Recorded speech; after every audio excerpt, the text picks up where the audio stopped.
Just want to give you guys a quick kind of backstory to the latest painting I'm finishing up. This one right here of the scooter. Um, right after I graduated from high school, I worked a year before going to college, and here in Colorado Springs, and I decided to go to college out in the Bay Area, San Francisco Bay Area. So when I was leaving to drive out there, it was myself in my car, and then I had two other friends that were driving another car.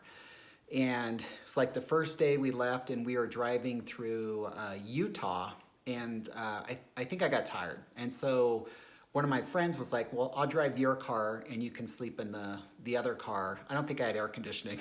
But he's like, "You can sleep in the other car while he's driving, and we'll just kind of keep going." So I was like, "Okay." So I got out of my car, let this friend take start driving my car, and I slept in my friend's car as he was driving.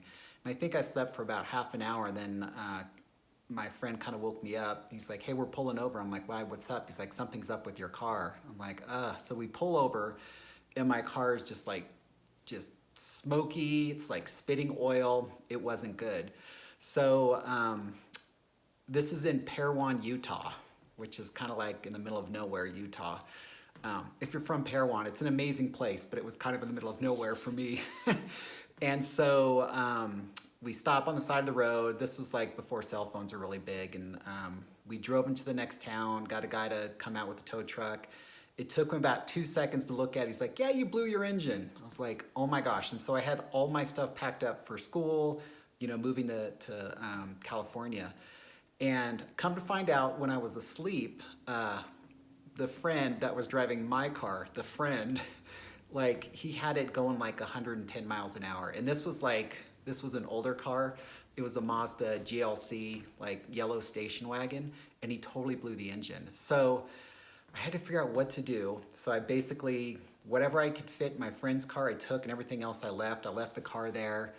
And we finished our trip out to California, and when I got there, I needed to get some sort of transportation so I could get to school. So I ended up I didn't want a car, so I ended up buying a scooter, and it was this candy apple red scooter, and I freaking loved that thing. I drove it like in all types of weather, all types of the day, all types of the night. Just like I would drive it, 15 miles to work. Not 15, maybe like 10, but it was a long drive. I would do that like in the middle of the night or the morning or in the rain. I had to buy like a rain suit, so when I got to where I was going, I wouldn't be wet if it was raining. But I love that scooter. I think it was 50 cents to fill it up. And so I've always had a love of scooters. Like I just always think there's something kind of romantic and nostalgic and fun about them. And so I drove it all through college, and then I eventually ended up selling it to a friend once I graduated, because I needed just like a big boy car to get to work, because it was a lot further. But I love that scooter. And so when it came to coming up with a new image, I wanted to do something simple and graphic. I'm like, scooter. So that's what I came up with. So once I get it all framed, I would love to share it with you guys probably in the next week or so. But just kind of want to share with you a little bit of the backstory on this work in progress that's getting close to being done. You guys have a great day.